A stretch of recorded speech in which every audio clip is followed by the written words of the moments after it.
ರಥೋತ್ಸವವನ್ನು ಭಾಳ ವಿಜೃಂಭಣೆಯಿಂದ ತುಂಬ ಅದ್ದೂರಿಯಾಗಿ ಸರ್ಕಾರ ವತಿಯಿಂದ ನಡೆಸ್ಕೊಡ್ತಾ ಇದ್ವಿ.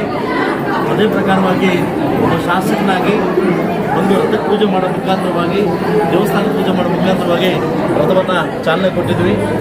ಇವತ್ತು ಈ ಭಾಗದ ಒಂದು ಉತ್ತೂರು ಪಂಚಾಯತಿ ಮತ್ತು ದುಗ್ಸಂದ್ರ ಹೋಬಳಿ ಭಾಗದ ಎಲ್ಲ ಜನ ಕೂಡ ಇವತ್ತು ವಿಶೇಷವಾಗಿ ವಿಶೇಷ ಪೂಜೆ ಮಾಡಿ ಬಂದು ದೇವ್ರ ದರ್ಶನ ಮಾಡಿಕೊಂಡು ಇವತ್ತು ಜಾತ್ರೆಯನ್ನು ತುಂಬ ಅತ್ಯುನ್ನತವಾಗಿ ಮಾಡಲಿಕ್ಕೆ ಎಲ್ಲ ವ್ಯವಸ್ಥೆ ಕೂಡ ಮಾಡಿಕೊಟ್ಟಿದ್ವಿ. ಉಳಿದ ವ್ಯವಸ್ಥೆ ಕೂಡ ಮಾಡಿಕೊಟ್ಟಿದ್ವಿ. ತುಂಬ ಅದ್ದೂರಿಯಾಗಿ ನಡೀತದೆ. ಭಗವಂತನ ಕೇಳ್ಕೊಳ್ದಂತೆ ಮಳೆ ಚೆನ್ನಾಗಾದ್ರೆ ಮಾತ್ರ ರೈತರು ಚೆನ್ನಾಗಿರ್ಲಿಕ್ಕೆ ಸಾಧ್ಯ. ಈ ಒಂದು ಭಾಗದ ಸ್ವಾಮಿ ಕೂಡ ಈ ಭಾಗದ ಜನಕ್ಕೆಲ್ಲ ಒಳ್ಳೇದು ಮಾಡಿ ಮಳೆ ತಂದು ಕೆರೆ ತುಂಬಿ ರೈತರ ಮಕ್ಕಳಲ್ಲಿ ಒಳ್ಳೆ ನಗು ಕೂಡಲಿ ಅಂತ ನಾನು ಇದು ಕೇಳ್ಕೊತಾ ಇದ್ದೀನಿ.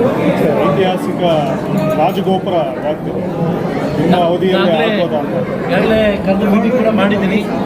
ಇದಾದ್ಮೇಲೆ 8 ದಿವಸ ಆದ್ಮೇಲೆ ಮೀಟಿಂಗ್ ಕರೆದಿದ್ದೀನಿ. ನೆಕ್ಸ್ಟ್ ಬರ್ತಕ್ಕಂಥ ವರ್ಷ ಒಳಗಡೆ ರಾಜಗೋಪುರ ಕಂಪ್ಲೀಟ್ ಮಾಡಬೇಕಂತ ಮನಸ್ಸಲ್ಲಿ ಬಂದಿದೆ. ಅದೇನಂತ ಗೊತ್ತಿಲ್ಲ. ನಾನು ಆ್ಯಕ್ಚುಲಿ ಕೇಳ್ಕೊತಾ ಇದ್ದೆ, ಏನು ದೇವ್ರನ್ನ ಕೇಳ್ಕೊತಾ ಇದ್ದೆ, ಯಾಕೆ ಹಂಗೆ ಇಟ್ಟಿದ್ದೆ ಅಂತ. ಗಬಕ್ಕೊಂದು ಹಾರ ಕೊಟ್ಟ. ಸೊ ಹಾರ ತಗೊಂಡ ಕಾರ್ ಇಟ್ಕೊಂಡಿದ್ದೀನಿ. ಬಹುಶಃ ಅಪ್ಪ ಏನು ಹೇಳಿದ್ರೆ ಮೊದಲನೇ ಬಹುಶಃ ನಿನ್ನ ಕೈಯಿಂದ ಆಗ್ಬೇಕಂತ ಅದು ಆರ್ಡರ್ ಕೊಟ್ಟಿದ್ದಾರೆ. ಎಲ್ಲ ಕರೆದು ಈಗಾಗಲೇ ಎಲ್ಲ ಸ್ವಾಮಿಗಳು ಕರೆದು ವಾರದಲ್ಲಿ ಅದೇನು ಬೇಕೋ ಎಲ್ಲ ವ್ಯವಸ್ಥೆನ ಮಾಡಿಕೊಡೋಕ್ಕೆ ಸಿದ್ಧವಾಗಿದೆ. ಹೊರಗಡೆ ಹೊರ ಕೊಟ್ಟಿದ್ದಾನೆ.